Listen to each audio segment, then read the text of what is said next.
Mwenye kuna Biblia ya Kiswahili atamsaidia kutusomea Injili ya Bwana wetu Yesu Kristo kama ilivyoandikwa na Luka chapitre 17 verset 11 kunashuka. Luc 17:11 na tunashuka.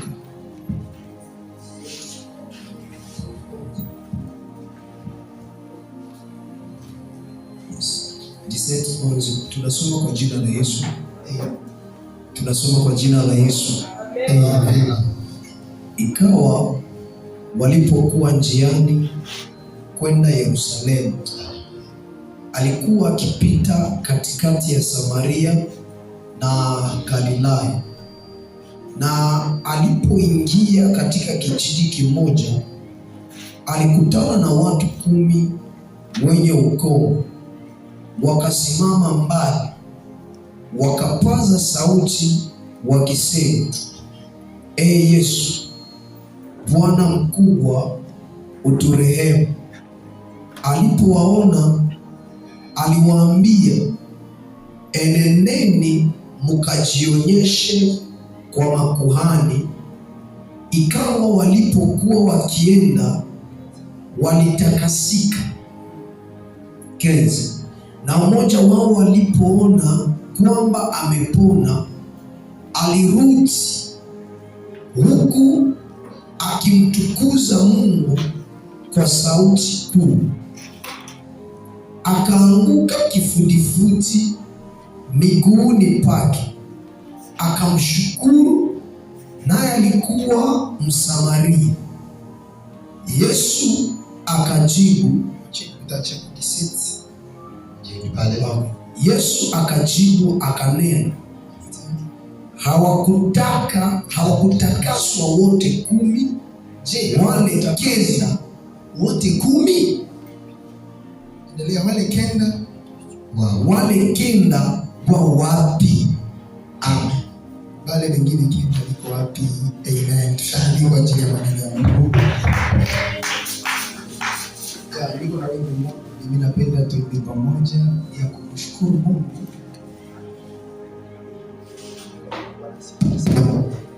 Bwana Yesu asifiwe sana. Hakuna Mungu kama wewe, hakuna kama wewe, hakuna Mungu kama wewe Yesu, hakuna mwingine kama wewe, hakuna Mungu kama wewe, hakuna kama wewe, hakuna wewe Yesu, hakuna mwingine kama wewe. Amen. Namshukuru Mungu kwa siku ya leo.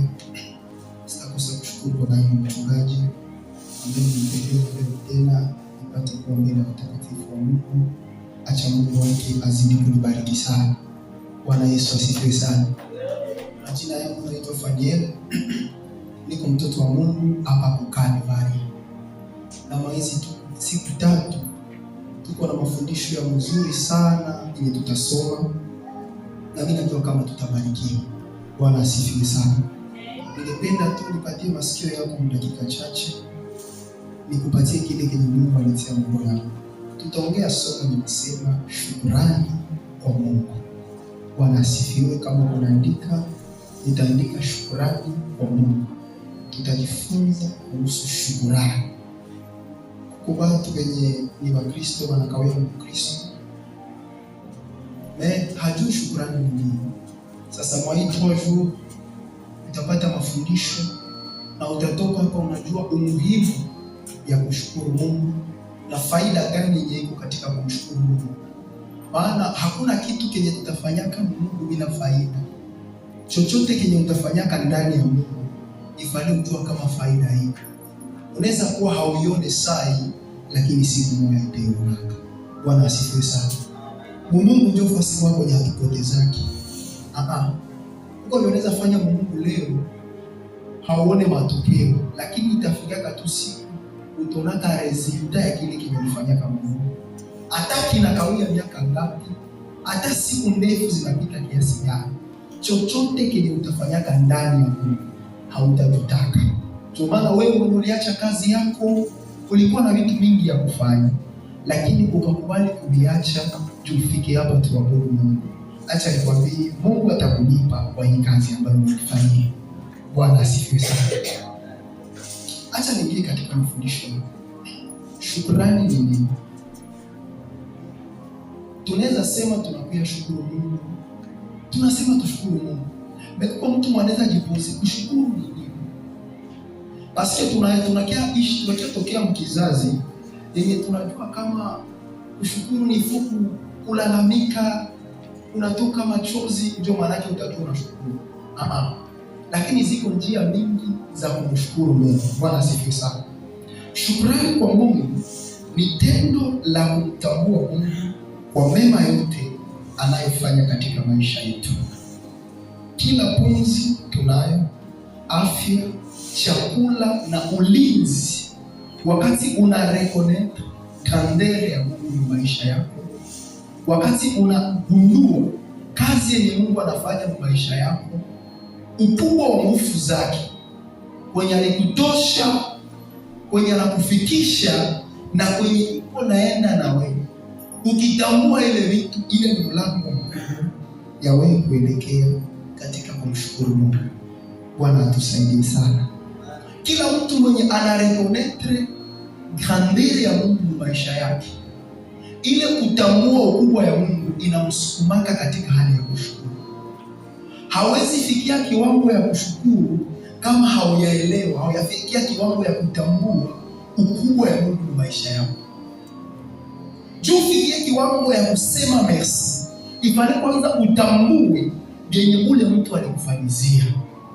Wakati utaelewa yenye Mungu iko nafanya kwa maisha yako, wakati utaelewa yenye Mungu iko nafanya, uwezo yake, upendo yake juu ya maisha yake, makapasite zake na huruma zake kwa maisha yako, wakati utatambua vile vitu juu ya maisha yako, itakusukuma katika kumshukuru Mungu.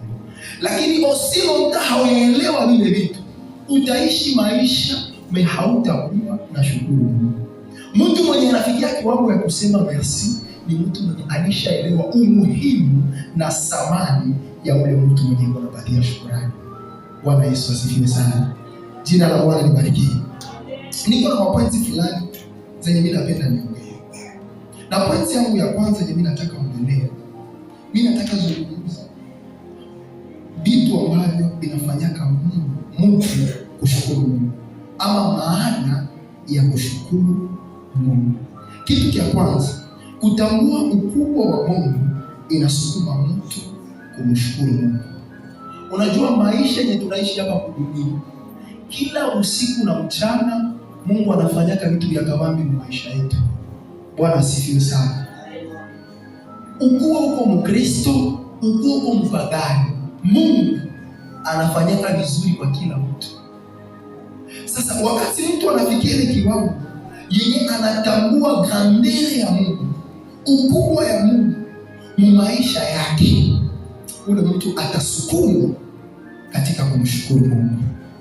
Kitu cha pili, wakati tunaelewa rehema ama huruma za Mungu maisha yetu, inatusukuma katika kumshukuru Mungu. Tunakoseaga kila usiku na mchana, tunafanyaka mabega, tunafanyaka maelezo. Na wakati tunatambua ukubwa ya Mungu na huruma zake, kiwango ya huruma zake kwa maisha yetu, wakati utaona yenye Mungu yuko anakusamea, ile nayo itakusukuma kufanya nini? Kumshukuru Mungu. Bwana asifiwe sana. Sababu nyingine yenye inaacha tushukuru ni juu ya kuonesha moyo wa usamini kenye Mungu anatufanyizia. Bwana asifiwe sana. Mtu mwenye anashukuru maana yake anareconnect, anaonesha moyo ya kuonesha ule mtu kama yeye unafanya mimi nakisamini. Unajua kwa mtu mwanaweza fanyia kitu hata samini ndio unamfanyia. Kuna mtu mwanaweza fanyia kitu mpaka anaona asikia kuvunjika moyo. Unasema jua nini hiki kitu nilifanya kwa mtu. Lakini mtu mwenye iko na moyo wa shukrani, ukimfanyizia kitu anakuonesha ile moyo ya shukrani yenye iko nayo, itakupatia hamu na bidii ya kufanya tena. Bwana asifiwe sana. Ndio maana usishangale mtu mwenye anafanyaka maombi ya shukrani ukuwa naona miujiza na maajabu yanatokea kwa maisha yake. Usijiulize juu ya nini. Wewe ulienda kwa mafungu kuombea mahitaji, unafanya hivi na hivi, alikamata muda mzuri ya kuabudu Mungu. Kwa ile anaona Mungu anafanya kwake, ule Mungu atamfanyizia tena. Jina la Bwana libarikiwe sana. Ndio maana acha nikwambie maombi ya shukrani iko na nguvu sana katika maisha ya wanadamu. Ukisoma Injili ya Yohana sura ya 1 mstari wa 17, maandiko yanasema hivi: kila kutoa kuliko kwema na kila kutoleo na kila kitolewacho kilicho kamili hutoka juu, hushuka kwa Baba wa mianga. Bwana asifiwe sana. Kila kitu kia mzuri kinatokana kwa Mungu. Kila kitu kenye ni kia mzuri, unajua kwa Mungu hatiamba tabia kubaya. Kuna kitu unaweza pata kwa Mungu kinakulumiza, lakini kiko na matokeo ya mzuri. Mungu ndio patron wa kwanza mwenye anapanaka ya mzuri, haya panaka mbaya. Kuna wakati sisi tunaweza liona liko uchungu, tunawaza liko mbaya, lakini Mungu hayapanaka mbaya. Chochote kenye Mungu atakupatiaka, uko unajua kama kiko na matokeo ya mzuri. Hata kama kinaweza kuwa na mwanzo mgumu, hata kama kinaweza kuwa na mwanzo ya kuumiza, kinaweza kuwa na mwanzo ya kuvunja, na kama Mungu ndio alikikupatia, wewe dumu na kile kitu na matokeo yake utakayoshuhudia. Bwana atusaidie. Yohana anaandika kunasema kila kitu kenye ni cha mzuri, chochote kilicho chema kinatoka kwa Baba wetu wa mbinguni. Kila kitu kia mzuri kinatoka kwa Mungu. Bwana atusaidie sana. Mimi najua kama maisha hapa kwa dunia kila mtu iko na bezio kupata vitu vya mzuri. Hakuna mwanaweza kia muombe sema Mungu nipatie vya kubaya. Hakuna. Shie wote masituasio zetu tuko ndani na maisha tunaishi ndani hapa kwa dunia. Kila mtu anapenda ya mzuri. Sasa acha nikwambie, chochote kenye ni kia mzuri kinatoka kwa Mungu. Usitafutie ya mzuri ingine basi wala basi ndini. Lakini kwenye ya mzuri linatokaka ni wapi? Ni kwa Mungu. Ndio maana kama unapenda mambo mema yanatokea ndani ya maisha yako, jitahidi kuwe mtu mwenye utakuwa na ishi maombi ya shukrani. Bwana asifiwe sana. Jina la Bwana libarikiwe sana. Na pointi ya pili mimi nataka kuongelea ni kwa nini tunapaswa kumshukuru Mungu. Hapa mimi napenda kuipatia masikio. Kwa juu ya nini tushukuru? Kwa mtu anaweza shukuru mehajue juu ya nini anashukuru. Lakini zipo sababu zenye zinaweza tusukuma tumshukuru Mungu. Kitu cha kwanza, tunashukuru Mungu kwa sababu Mungu ni mwema. Bwana asifiwe sana. Tunashukuru Mungu kwa sababu gani? Yeye Mungu ni mwema. Na wema wa Mungu hauna mipaka. Hatushukuri yake Mungu aseme juu tulilala na tukalamuka, lakini tunashukuru Mungu juu ni mwema. Na kwa hiyo cha niseme hivi, unajua kwa mtu mwanaweza kuwa naye na problem, lakini kifale uko unajua kama Mungu ni mwema. Na wema wa Mungu haiwake na mipaka. Mungu hatufanyiake vitu ya mzuri juu ya vitu tunafanyaka. Mungu hatufanyiake vitu ya mzuri juu ya makapasite yetu.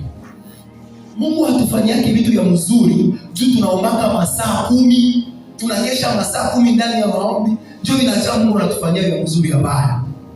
Lakini Mungu kalite yake, hivyo kwanza utambue kama yeye Mungu ni mwema. Na kama Mungu ni mwema, wema wa Mungu hauna mipaka.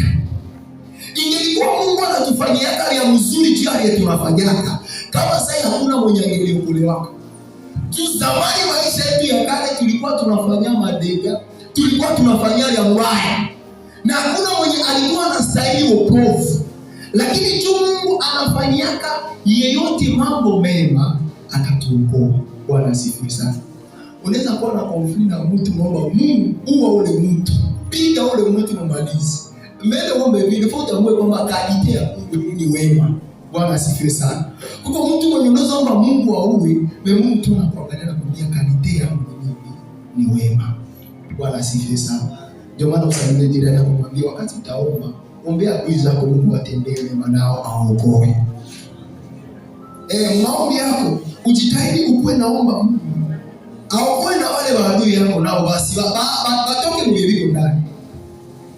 Mungu ni mwema na wema wa Mungu hauna mipaka. Leo tu tunakia tokea wakati yenye tunakutana mafundisho yenye yanatuambia kama hatufanye hivi hatutaonana pia wema wa Mungu. Lakini wema wa Mungu kila itwapo leo inazihirika ndani ya maisha. Kulala na kulamuka inaonyesha wema wa Mungu. Bwana asifiwe sana. Kukuwa na pumzi ya uzima mzuri, kukuwa na afya njema, ile yote iko inaonyesha wema wa Mungu juu yetu. Ingelikuwa Mungu anapatiaka wema watu wenye wanafanyaka leo mzuri. Kama sasa wakati mvula inanyesha, bali wenye wanafanya madega Mungu anafanyaka mvula isiwafikie. Itufikie tu wale wenye wanafanyaka nini? Ya mzuri. Lakini tu wema wa Mungu ni kwa ajili ya watu yote. Na wabaya na wazuri kufanya nini? Anawaonyesha mvula. Ingelikuwa wema wa Mungu ni kwa wale tu watu wenye wanafanyaka radhi. Kama sasa jua yake anapatiaka tu wale wabaya. Lakini tu upendo ya Mungu, wema wa Mungu haina mipaka. Na wabaya Mungu anawapatia wema, na wazuri Mungu anawapatia wema. Ndio maana acha nikwambie, ukitaka kusaidia mtu, usisaidie yake mwenye anakusaidia tu. Bwana tusaidie sana. Wakati tunataka tenda mema, hata na wale wenye wanatutendeaka mabaya, tuwatendee. Yesu yuko anaongea na mitume yake, yuko anafundisha nasi. Kama ukitendea mema, bali watu wenye wanafanyia tu nyie ya mzuri, kutakuwa tofauti gani yenu nyie na wapagani? Paske hata na wapagani nao wanafanyiaka wenye wanafanyia vizuri. Mpagani kama unamfanyia kia mzuri, hata fanyia kia mzuri. Sasa sema kutakuwa tofauti gani wakati tutafanya mema kwa wale wanaotutendea mema? Maana kama uko Mkristo, kuwe unapaswa kuwa tofauti. Bwana asifiwe sana. Ambia jirani yako, hapana tendea mema wenye wanakutendea kama tu. Na wenye wanakutendea mabaya nao watendee mema. Haujui kama uko mtu mwenye ana madhaifu leo, lakini kesho ndio atakuwa msaada kwako. Haujui kama uko mtu mwenye leo yuko na kusumbua na kutatiza, anakutendea mabaya, lakini kesho yeye ndio mlango ya kubarikiwa yako. Kuko sehemu kwenye hatutafikiaka kama Mungu hakutupitisha mikono ya mtu. Kuko fasi kwenye hautasimamaka kama Mungu hayakupitisha kwa mtu. Zingine opportunity utazipata hapana juu ya makapasite zako, lakini juu ya watu wenye viko maisha yako. Bwana asifiwe sana. Ndio maana mwai dunia jifundishe kuishi na watu mzuri. Kila siku mimi nasema jifundishe kufanya nini? Kuishi na watu mzuri. Si tunajua kama Isaka alizala watoto wawili. Esau na nani? Bwana asifiwe. Esau na nani? Si ndio watoto wenye alizala. Esau ndio alikuwa mzaliwa wa kwanza. Alistahili baraka. Yakobo alikuwa mzaliwa wa pili. Baraka za uzaliwa wa kwanza ni mtoto wa kwanza ndio anastahili zipate. Paske ni haki yake. Lakini wao watoto wawili, mmoja alikuwa na mtu, mwingine alikuwa hana mtu. Bwana asifiwe sana.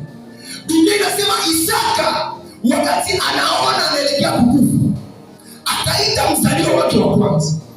Akamwambia, "Wende nitafutia nyama, unitengenezee sosi nikule nishibe.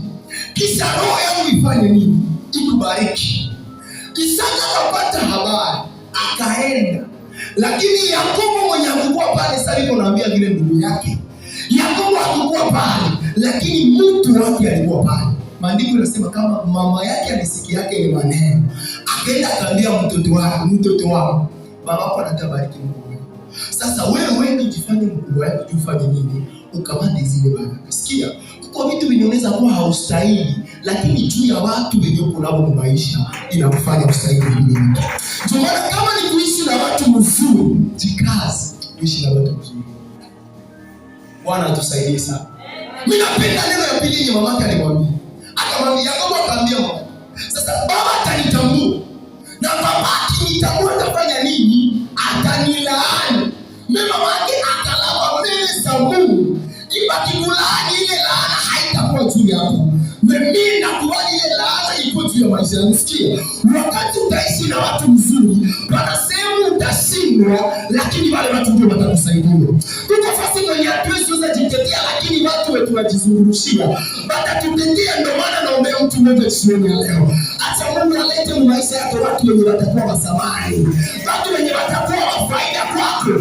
Kila mwenye haiko wa maana kwako Mungu amtoshi na alete watu wa maana. Na Mungu alete watu wa maana. Bwana atusaidie. Jina la Bwana libarikiwe. Mtu wa pili ni huyu jamaa wa kisima cha Betsaida. Biblia inasema alifanya 38 hapa kwa kisima.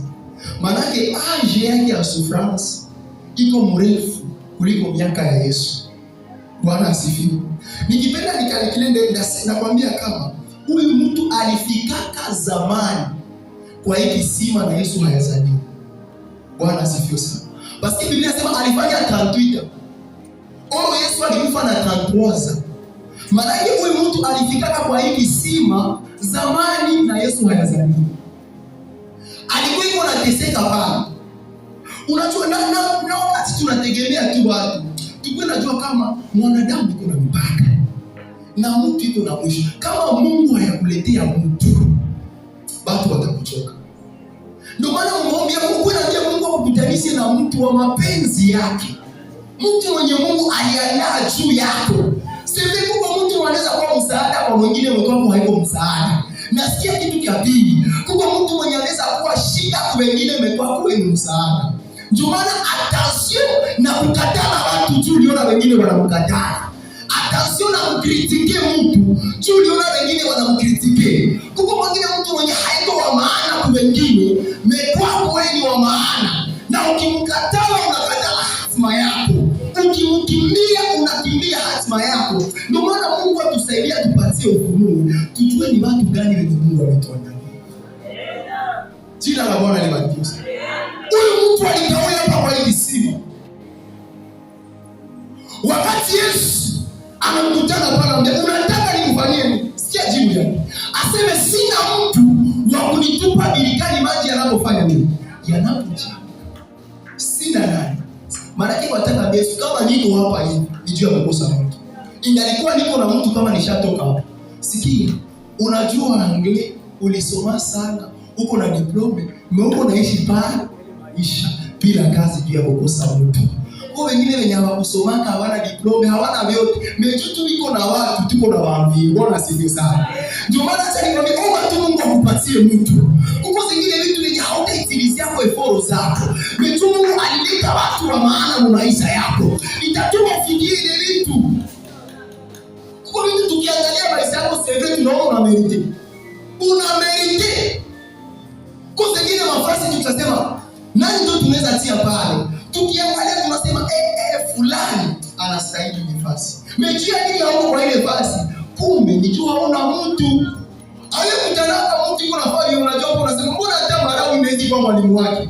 Mejiti yuko na mtu yuko pale na anamfundisha na unanyenyekea hauna vya kufanya. Bwana asifiwe sana. Mimi naomba mtu mwana magharibi ya leo, acha Mungu akupatie mtu kwa jina la Yesu. Mungu alete watu wa maana kwa maisha yako kwa jina la Yesu. Watu wenye watakuwa wa faida kwako na watakuwa wa msaada. Wema wa Mungu haina mipaka. Mungu anafanya wema wake kwa watu yote, na wazuri na wabaya. Mungu anawafanyia mema. Kama ni unapata opportunity ya kusaidia mtu, msaidie na roho. Kama utapata fursa, ukiona kama mwenzako anahitaji msaada na uko na uwezo, msaidie. Sababu hakuna mwenye anajua kesho. Bwana asifiwe sana. Bwana Yesu asifiwe sana. Tujitahidi sana. Tujue kama wema hauna mipaka. Usizani yake Mungu atatembeaka selo chuki yako. Unataka kwa watu wenye baki kuchukia wanapenda waoblige na Mungu naye kuchukia. Jua na kuchukia anapenda na Mungu naye kuchukia. Mungu haiko vile. No. Mungu haiko vile. Hali ya Mungu ni upendo. Hali ya Mungu ni kutenda wema. Kila itwapo leo Mungu anawaza mema kwetu. Isaya anasema mkono ya Bwana ninajua mawazo leo Mungu anaowazia ni mema tena ya amani. Mungu anatuwazia mawazo mazuri kila itwapo leo. Bwana atusaidie sana. Utaandika hivi asema pale. Soma Zaburi 55 verset 9. Bwana ni mwema kwa wote na rehema zake ziko juu ya kazi zake zote. Bwana ni mwema kwa wote na rehema zake iko juu ya kazi zake zote. Maana tukitaka tuongee kazi ya Mungu yenye iko juu sana kuliko kazi zingine zote zenye anafanyaka ni rehema zake, ni huruma zake. Bwana asifiwe sana. Mungu hakutuhurumia chote tunafanyaka. Mungu wakati tulikuwa tuokolewa tulikuwa tunafanya maere. Tulikuwa tunamkwaza usiku na mchana. Tulikuwa tunamkosea usiku na mchana. Lakini huruma zake zikatuangukia, akatusamehe. Akatuokoa na hata hiyo kovu tuko ndani. Tuko tunamkosea usiku na mchana lakini hayatuchoka. Anatuambia wakati tunamkosea tutamue na tumrudie na tukaribia. Bwana asifiwe. Ndio maana ukifanyaka herere shetani asikumbia. Akwambia sema ndio ulifanya hii herere usiende leo kabisa. Ile mahubiri ya shetani. Mahubiri ya Mungu wakati ulifanya herere tu na atakusamehe basi. Ndio mahubiri ya Mungu. Mimi sitenda leo kanisa. Nilikosa fulani. Unakosa kanisa nilikosa mtu. Kwa maana wewe kimbia mbio utengeneze na ule mtu. Mesiku ya kanisa ienee na ulishakuwa. Bwana asifiwe sana. Sitasherehekea meza ya Bwana juu fulani nilikosa. Neema kubwa kama ile kusherehekea meza ya Bwana unaikosa juu fulani. Ni hata kama wewe ndio ulianza uchokozi na kutafuta tutengeneze na kesho nifanye nini? Nisogelee meza yako. Na nitaki nilimalize mbele wakati na ile siku ya meza ya Bwana yako. Ndio maana tujitahidi sana. Bwana tusaidie sana. Rehema za Mungu ziko nuru ya kazi. Pointi ya pili, B ya mwaipo, D point. Hii pointi ya pili ndio tunaongelea hapo. Ile naweza sema wema wa Mungu ni A. B, tunaabudu Mungu ama tunashukuru Mungu kwa sababu anatupa uhai. Tunashukuru Mungu kwa sababu anafanya nini? Anatupatia uhai. Ngoja nikwambie, uzima yenye uko nayo haitokane na kitu yoyote, lakini inatokana na Mungu. Unajua dunia iko na vitu yake, iko na penda ituoneshe. Unakutana tate yako anatafuta kufanya kwa cheka kikomo, akasema kwa navala hata ndio katakuwa na kulinda usifeli leo mbili. Kwa navala hata mkiuno naona shikamana na kale ni kitu tu ya ovyo ya bure, mabongo mwenye haina maana. Bwana asifiwe sana. Eske kweli mie mtu baba Hamisi na akili zangu zote na urefu yangu yote aseme hii montre ndio anachungaka koma explique na omweni mane wakati mgongo mmewasikata hii montre aseme ndio anachungaka. Hayo dunia itatufanya wajinga mpaka kwa hiki kiwango ya mwisho. Ndio maana Mungu yuko ndani aseme watu wangu wanaangamia kwa kukosa nini? Kwa kukosa maarifa. Watu wangu wanaangamizwa kwa kukosa maarifa. Mungu analia vipi? Uhai wako haijipangwe na mtu. Hakuna mtu mwenye anachangia juu kuwe hai.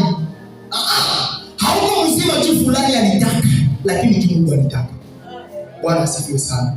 Unajua kama baba yetu anatuambia aseme eske nikutaka kwa hii lugha, unajua lugha hii inakulanga vitoto ya kuku. Aseme kutaka kwake ndio kuku inakomalaka. Bwana asifiwe sana. Eske kutaka kwa lugha hii bombobo hiyo inakulanga vitoto ya kuku ikiona kama merci. Kutaka kwa kawemba vitoto ya kuku inaishi. Bwana asifiwe sana. Kawemba kutaka yake ni kule kitoto ya kuku. Malgré nataka vile kitoto ya kuku na zalaka kitoto inaishi inakomala na kawemba iko pale. Ndio maana acha nikwambie uko mzima hapana juu ya kutaka ya balozi, hapana juu ya kutaka ya fulani, lakini inatokana na Mungu. Ndio maana hata kupige vita hawezi kuweza, basi uhai yako haitokane na watu, inatokana na Mungu. Hapana, hizi maisha ya wasiwasi, maisha ya kujisimuasimua, wao watanifanya hivi kama mimi nafanya hivi. Ndipo pandisha imani, utambue kama niko hai. Hapana tu wawezi wanitaka, hapana tu fulani alitaka, lakini niko mzima tu. Mungu anataka nikuwe mzima. Na vile hautaogopa, hautafia kitu yoyote. Ili tambe nikifanya sabuni gode kimama, kesho sitoke nje bacha kutilia kachupa nje utakufa. Mimi imani yangu inaniambia sitakufa, nitaishi. Basi kuishi yako hayo ndio walozi wanataka, wewe Mungu anataka. Bwana asifiwe sana. Jina la Bwana libarikiwe. Aungana wasiku nabii akaambia Paulo, ukienda Yerusalemu Paulo pata kufunga, nitakuwa hivi Paulo sema ndio watanifunga. Mimi Yerusalemu naenda. Baba wetu akatuambia imani ya mtu ikisema ndio, Mungu hawezi akasema nini? Hapana. Ndio maana unachokiamini ndicho utakachokiona. Unachokiamini ndicho kitakachotokea ndani ya maisha yako. Kama unaamini kama haiko kutaka ya watu njoo wako mzima, na utakuwa mzima. Hata wachanga kuloga kama unakomprendre kama mzima yangu haitokane na watu watakuloga leo. Mekesi wanakuona unatembea, watakupiga kumlango wanaona unalamuka. Na unaona ya kwamba uhai wangu haitokane na watu. Mimi natokana njoo na Mungu. Bwana Yesu asifiwe sana. Inatokana njoo na nani? Tukiangalia imani yetu tunakunywa hapa na kibao. Baitie ile wao wanasema kama microscope, unasikia? Baitie pale. Bavale ile maboro ile wadoktini ile mchokozi. Baangalie imani, bataona uchafu na uchafu. Mege vitu ilianzaka ikumie mpaka leo. Tuko na afya nzuri kuliko na wengine wenye viko mtaani. Bege wanasema siwezi kunywa ile maji. Bwana asifiwe sana. Amenisamia mtu mmoja, sima yangu haitokane na watu. Mimi natokana njoo na Mungu. Kupumua yangu haitokane na watu. Mimi natokana njoo na Mungu. Kuishi yangu haitokane na watu. Mimi natokana njoo na Mungu. Hata watu wafanye nini mimi nitabakia hai. Hata watu wanipige vita sitaogopa. Basi mimi najua niko mzima tu Mungu anitaka. Sasa Mungu atataka atanichukua. Mimi niko mali ya Bwana. Hakuna chochote kitanitisha kwa hii dunia. Basi niko mzima tu Mungu anataka.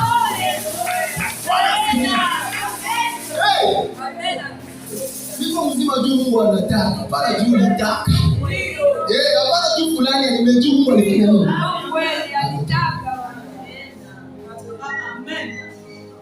Kama ulikuwa andika hii verse pale. Psalm 50 verset 6.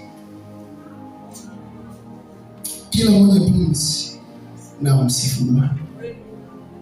Basi pumzi yako haitokani na watu. Ona pumzi yetu tunapumua. Kwa wengine wenye walikumbana na magonjwa fulani, biko kwenye hospitali. Email biko nilipia $. Wewe kuza nuna kumwaka mpaka leo Mungu yeye kulipisha chochote. Ifo comprendre wema wa Mungu maisha yako iko ya kabisa sana. Uhai yako haitokani na watu, lakini inatokana na Mungu. Jina la Bwana libarikiwe sana. Kama unaandika utaandika points ya 3 C ya ile deuxième point.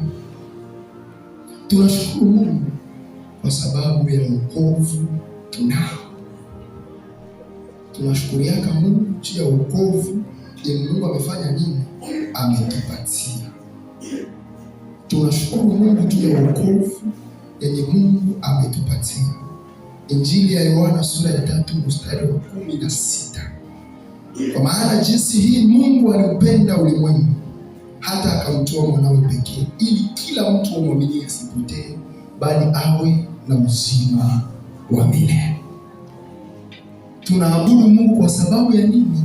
Ya wokovu yenye Mungu. Ndio maana niko nashangaa sana ndio watasema abudu Mungu na mwingine uko naangalia usikie kweli. Unakosa ya kuambia Mungu kweli. Maombi ya kuabudu, unajua kama shii wote tunakomprendre ili Mungu anafanya maisha yetu. Modern anasema tu leo tutaabudu Mungu. Tunaanza tunajisahau, tunakia shangala tuliingia dimashe ingine na tukutana huko, hatukusikia njala. Kwa ilikuwa namna gani? Unajua kuna wakati mtu yuko naomba unapiga magoti. Unaingia kilindini, Ishakuwa desert. Unapiga mambo sasa hivi ndio zile ndio mimi sasa ishakuwa desert ilikuwa. Maana yake ulizama maombi mpaka ukajisahau. Nikikula tu hatuzame maombi, c'est parce que hatuyakomprendre, hatuyaelewa wema wa Mungu juu ya maisha yetu. Wakati tutaelewa ukubwa wa Mungu maisha yetu, sababu ndio atasema tuabudu Mungu. Hakuna Mungu mwenye atakosa cha kusema. Kila mtu atasema Mungu mimi nakushukuru, tu niko mzima. Mimi nakushukuru. Sio hakuna mwanaweza kosa ya kushukuru wangu Mungu. Bwana atusaidie sana. Bwana atusaidie sana. Tunashukuru Mungu kwa sababu ya wokovu yenye Mungu ametupatia. Ngoja nikupatie mfano mlipatia wa maji. Yenye Mungu alifanyaka. Mungu tunamkamata saa vile ege. Bwana asifiwe sana. Tunamkamata sana saa ege. Na shida watu tunajikamata saa makuku. Sasa ege inapenda ifanye urafiki na nani? Sasa mniambie hii urafiki ya ege na kuku itakuwa urafiki gani? Tu ege ilishuka yake yote mahali mpaka nivo ya mwisho. Itembelee mahali nivo yake ile yote na jizaraulisha yangu yote. Tuseme mwisho ya ile antena. Bwana asifiwe sana. Ile antena pale Katolika tunajua. Ege itatembelea pale mahali na jizarau inashuka mahali nivo ya mahali ya mwisho yake. Sasa shie makuku ndipo na bezo yenye ule yeye anapenda shie urafiki. Kupanda yetu ya nguvu ni kwa hii majanga kanisa. Bwana asifiwe. Hatuwezi panda yulu ya majanga ya kanisa. Sasa hii urafiki itakuwa namna gani? Namna gani tutatembea kwa urafiki? Ege napenda hivyo urafiki na kuku, batembee na kuku, baongee naye wapartage. Sasa itakuwa urafiki gani? Uelewe kama haikuwa kitu kiko fasili. Mungu na Mungu yake na makapasite zake na uwezo yake. Mnipermete niseme iko impossible akifanya urafiki na mtu na atembee na mtu. Ni kitu kinachowezekana. Lakini chuni Mungu alikubali vile vyote, akashuka mpaka kiwango ya mwisho. Bwana tusaidie sana. Huyu Mungu wetu kuna kuya Mungu hapa. Aliweza kashuka mpaka kiwango ya mwisho. Yenye mnipermete sema ingelikuwa ba Mungu wanakuwa mingi kama saa nyingine walimchekaka. Sema uko yuma hivi. Bali mzamcheka. Metu ni Mungu mkubwa mweza yote.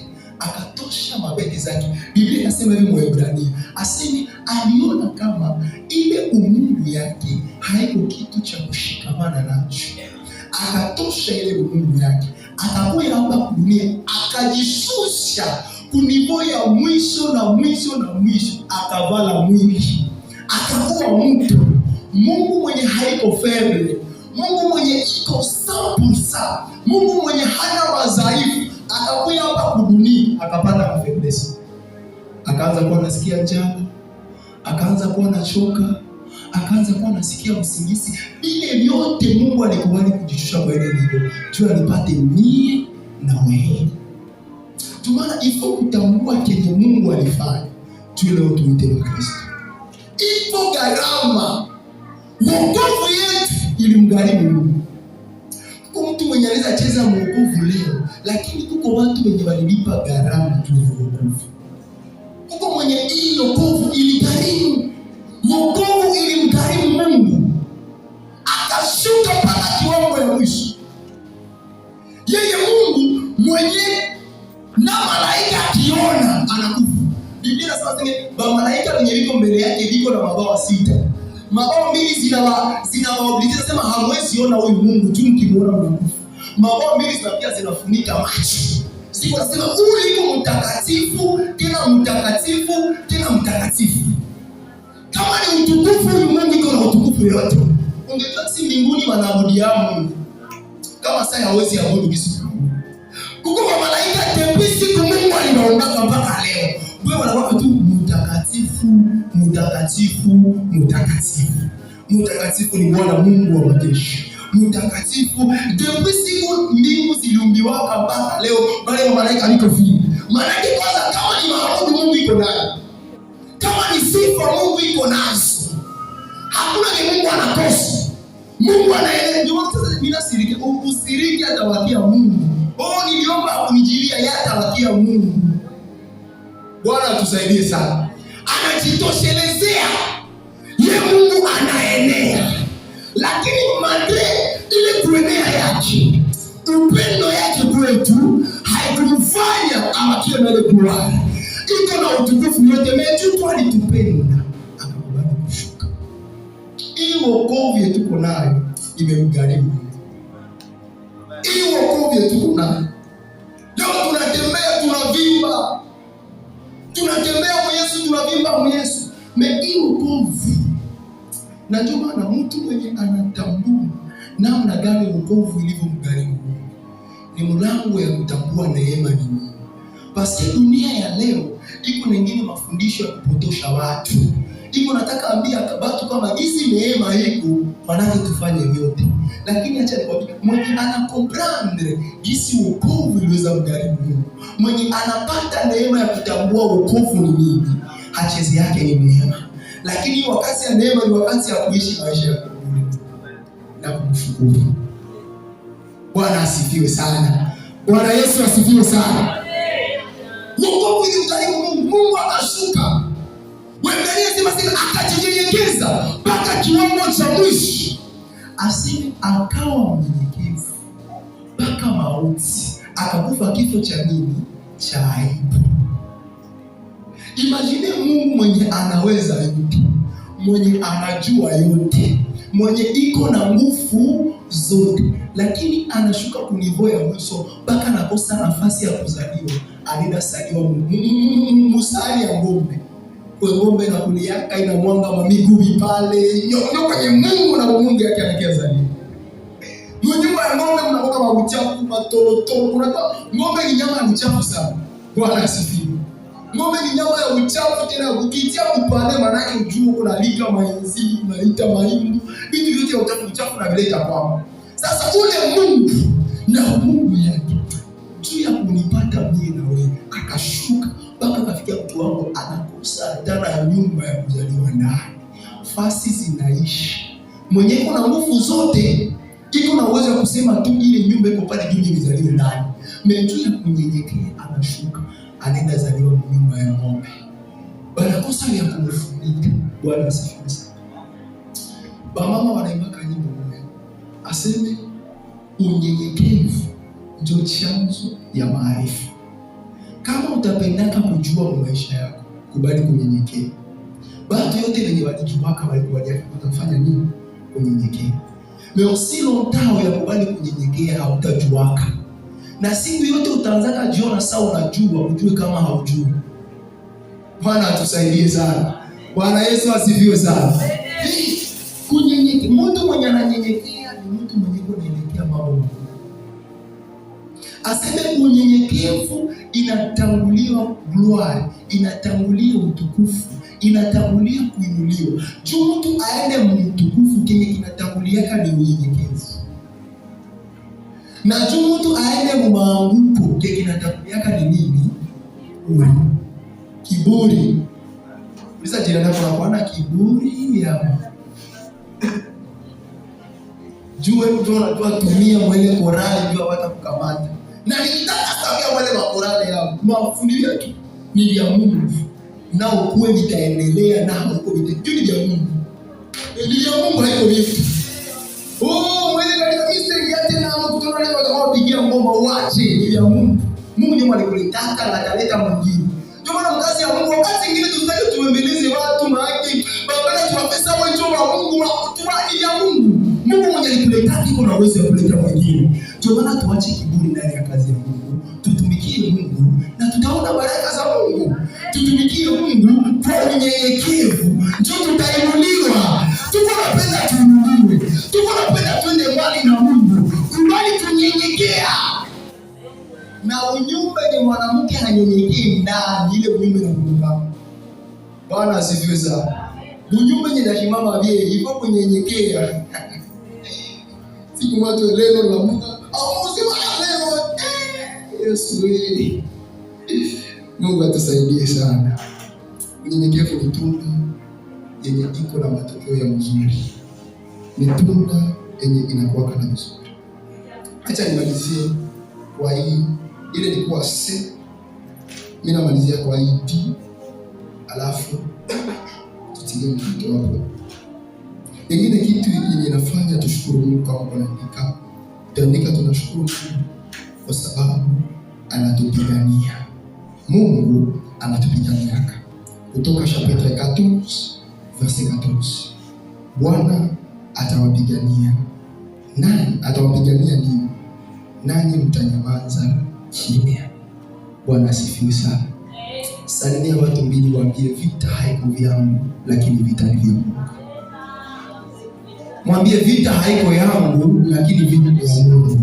Haiko mimi ndio najipigania, lakini Mungu ndio atanipigania. Hata mtu ngapi viinuke, hata maadui ngapi bashimane, ifanye utambue kama vita haiko vyangu, lakini vitani ni vya Mungu. Na kama vita ni vya Mungu, uache Mungu ajipiganie na baraka za Bwana zitatembea ndani ya maisha yako. Acha Mungu atubariki sana. Amen.